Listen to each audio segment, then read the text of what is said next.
It is just 2 days before US voters go to the polls and, in the words of Kamala Harris, decide the fate of their nation for generations to come.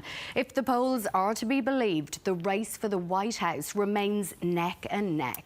Both presidential candidates are campaigning in crucial swing states, Harris in Michigan, while Trump went off script in Pennsylvania, suggesting without evidence that voting machines are rigged against him. Well, let's bring in the great Michael Rowland, who is in Harrisburg, Pennsylvania, for us, of course, this morning. Michael, who have you been speaking with? Speaking to local voters, as you say, James, we are getting ever so close to election day.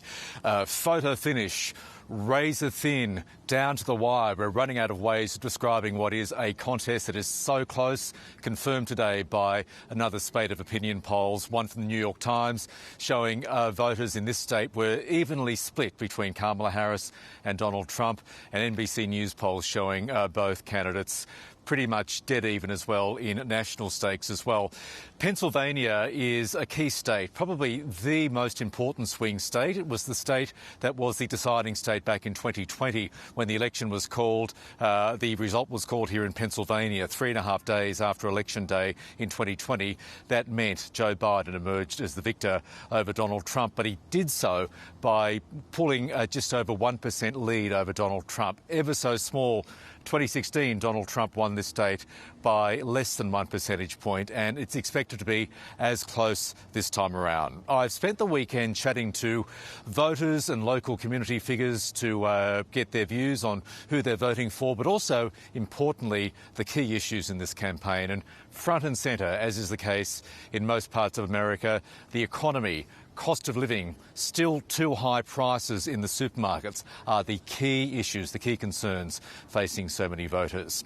I also caught up with some local politicians, including Patty Kim. She is a local Democratic Party representative, and she told me of her thoughts as to why she believed Kamala Harris should be the next president of the United States. We are just hungry to have somebody who's had the same lived experience. We've had plenty of men at the top.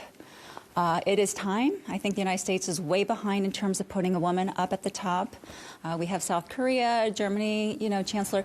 It's our turn, and it just gives us more confidence that somebody who understands us, has had the same lived experience, she's a person of color, is just so appealing to us. And she's qualified, and she's had all the experiences. She's it. She's it, and we don't understand why it's so tight with Donald Trump. Patty Kim, a local Democratic Party representative here in Harrisburg, Pennsylvania. So both Kamala Harris and Donald Trump are blitzing the swing states in the last dying hours of this election campaign. But this state in particular is going to get a lot of their attention, certainly in the final hours of the campaign ahead of Tuesday, our time. Now, James, we mentioned last hour that I was in Harrisburg. You said it was very close to the Hershey chocolate factory. Just for you, just after the last time I appeared on air, I hopped in the car, drove down to the Hershey chocolate factory and brought a gift for you, which I'll happily bring back to Australia. And you can share it with Catherine. There you go. That's the deal. She's been mean to me, Michael, so you wouldn't believe it. None of the adults are here, so... You're just trying to keep him in line, Michael. I will expect my own chocolate bar, thank you. I don't like sharing. Nicely done, Yes, Michael. okay. Enjoy those. You two can have the joy... You too can have the joy of tasting some American chocolate. They do so many things so well in this country. Chocolate production, in my humble opinion, is not one of those things. All right, Michael, thanks for your reports this morning. Indeed, and we'll cross back to Michael later in the show. But now time for the other big story this morning, and a desperate search for an 11-year-old who was swept out to sea on the New South Wales Central Coast is set to resume. Sarah Forster joins us now from the scene. Sarah, what can you tell us? Good morning, Catherine. Well, what we know so far, police have told us it was just after 5 o'clock in the afternoon yesterday when a 43-year-old man entered the entrance channel with his 4 boys, aged between 11 and 3. And as they were wading through, the current became stronger than I imagine would have been expected. The eldest boy, the 11-year-old, was swept away from his father. 2 bystanders were quickly to jump in the water and help with the other 3 boys while the father tried to reach his eldest son Sadly, that current was too strong and he was unable to reach his son. So that prompted a full-scale search involving 2 helicopters. There were police, marine rescuers in the water and search teams on the ground as well.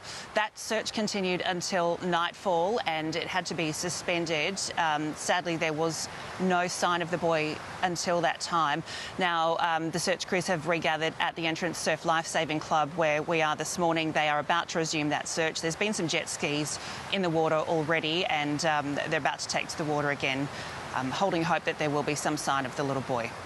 Sarah, thank you. I can't even imagine what his family is going through. We'll stay in touch this morning. Yeah, that is a horrible story. Well, let's get some other news now. And a person has been found dead following a house fire in Melbourne South.